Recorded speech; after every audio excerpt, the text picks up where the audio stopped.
Hello and welcome to UPSC Warriors by Unacademy. This is Nandini, your educator for the day, who's here with the recent development in science and tech.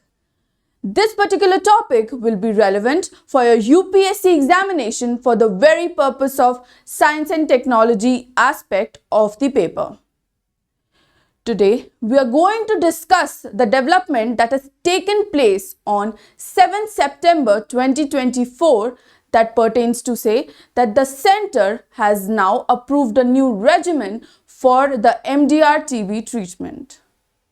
So, in today's lecture, we are going to explicitly and comprehensively be covering about what is TB, how MDR TB is caused, what are the preventive measures of not having TB or getting caught by the infection of it, and in the end we'll be discussing about the new regimen that is being approved by the center.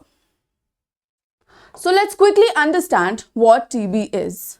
So TB, the full form stands for tuberculosis. It is of varied type. It is latent, it is also MDR TB that we were talking about, which is mainly drug resistant. The latent TB that we are discussing about is not so contagious, while the other forms of tuberculosis may spread with the dire means of communication itself.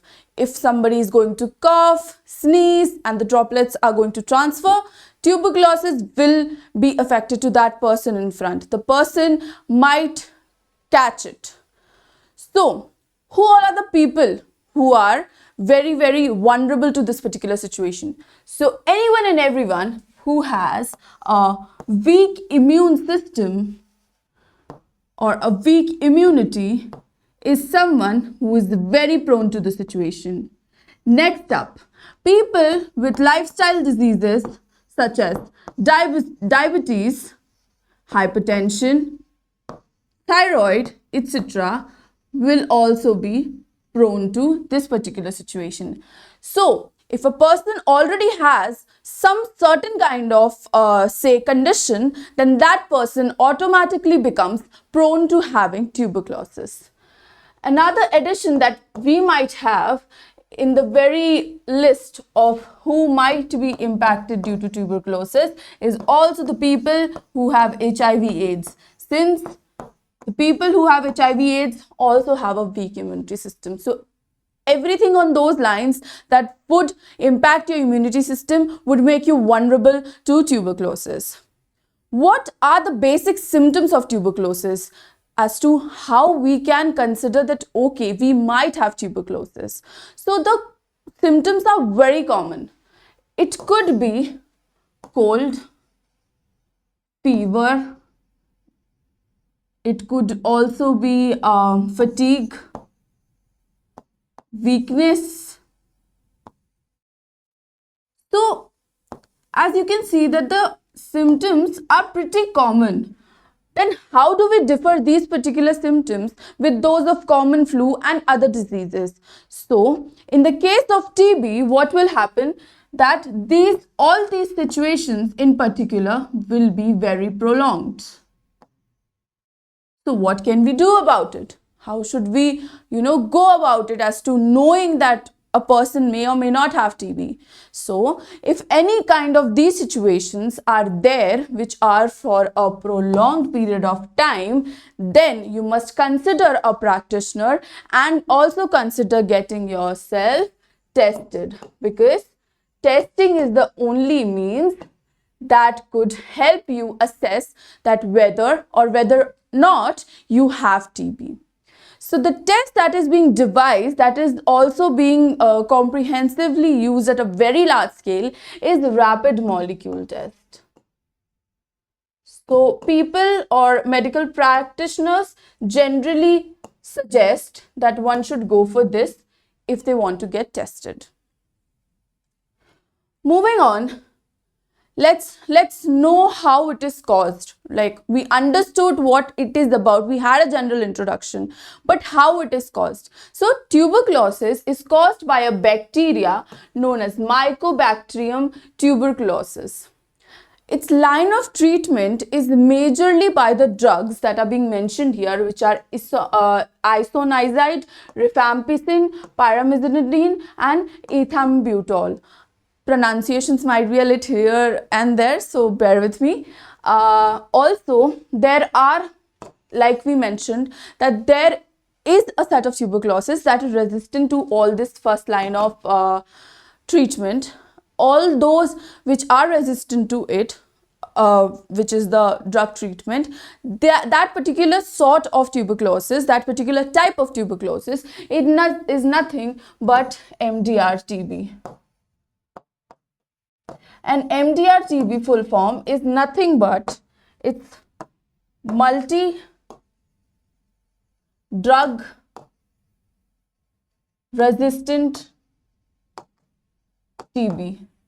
Now, if we are talking about a multiple aspect of the drug resistance, then how many drugs it can resist so as to we can call this particular situation or this particular type of TB as MDR TB.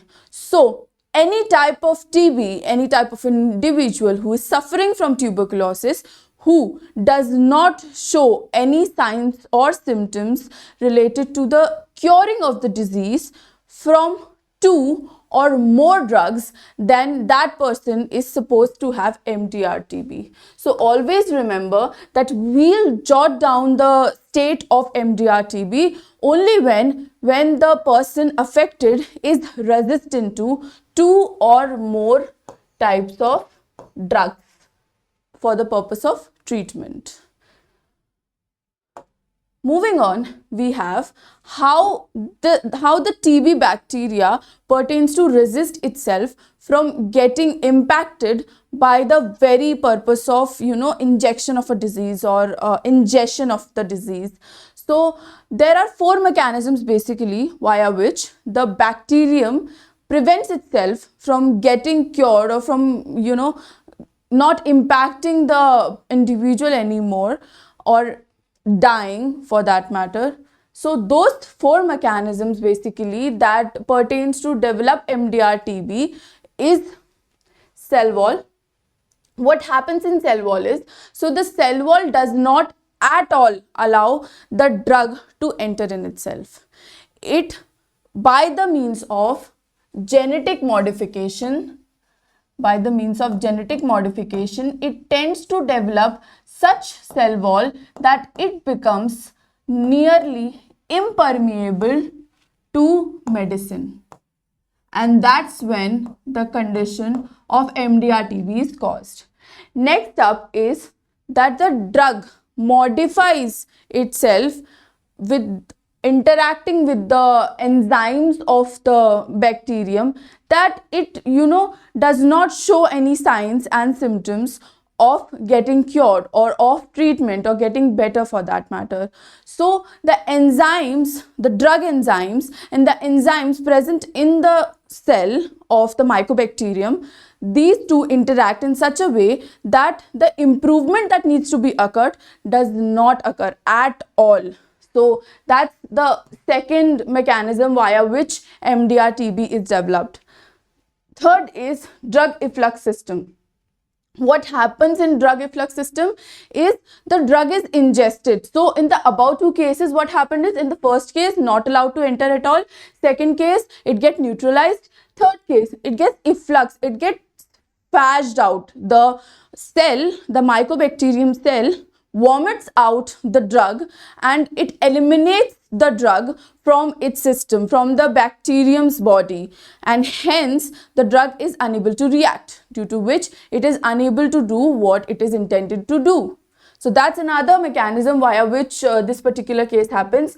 And mutation, as we already mentioned, that the genetic modifications takes place such that the mycobacterium does not get impacted with the effect of the drug. What happens is the drug which is created, it is created on the lines of testing of like certain mycobacterium and certain symptoms related to it, and only a little bit evolution here and there can be dealt with that particular drug. But if the cell is going to mutate itself completely, then that is a problematic thing, that is a problematic situation that might, resist the change, and eventually that will not help in the line of treatment. So these are the 4 mechanisms which pertain to develop the very situation of MDR TB. It is only via the means of these 4 mechanisms that MDR TB is developed and MDR TB is persisted in an individual. Next, we have an example. So the mutation that we were talking about, so recently it is discovered that the RPOB gene changes the sequence of amino acids. So as I said, that the amino acids were the ones, the internal cell body structure and the medicine were such that they were interacting with each other. But while they were interacting, the mutation occurred such that the amino acids are now not binding to the site. When they do not bind to the site, they will not get eliminated for sure. And that's what I try to explain while using an example. So how to prevent this particular situation? How to prevent the very situation of tuberculosis in itself? We need to get rapid diagnosis and treatment, that is for sure.